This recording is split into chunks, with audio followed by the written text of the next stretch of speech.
Խիտ ծառածածկույթի միջից հազիվ երևացող արձանախումբը 2 տասնամյակ առաջ համարվում էր ոչ միայն քանդակագործ Տիգրան Արզումանյանի, այլև Երևանի այցեքարտը։ Քարից կերտված լեռնային պարով արտասահմանից եկած հյուրերը հիանում էին, երևանցիները հպարտանում, եւ ոչ մեկի մտքով չէր անցնում, որ մի քանի տարի անց հպարտությամբ վեր խոյացող արձանից գրեթե բան չի մնալու։ Եթե մի քիչ անցնի, այդ քանդակի մասին էլ կմոռանան, որ ես համարում եմ ամենահաջողված քանդակներից մեկը,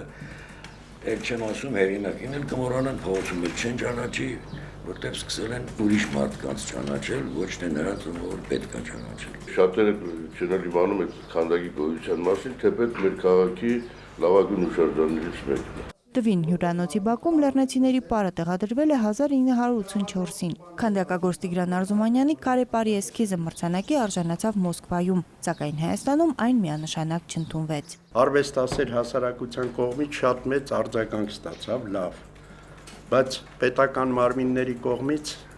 մի փոքր դիսիդենտ քանդակ համարվեց։ Այսինքն ռազմակոչ, տենց բաներ գրեցին թերթերում, որ սա ռազմակոչ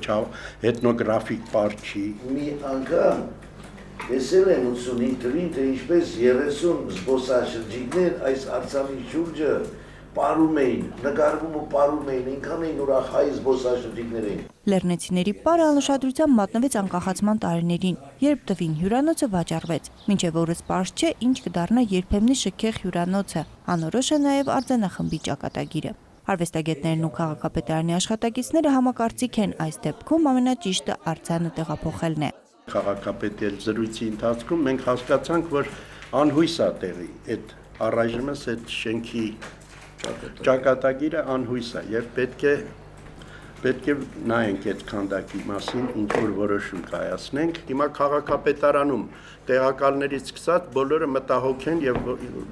մերժման հարց չկա։ Քաղաքի որ մասում կպարեն լեռնեցիները դեռ պարզ չէ։ Հնարավոր է, որ առաջիկա ամիսներին արձանախումբը հանգրվանի մանկական երկաթուղու հարևանությամբ։ Ամենաշատ քննարկվող տարբերակը դա է։ Սյուզան Չիչակյան, Հայրփի Միքայելյան, ժամը լրատվական։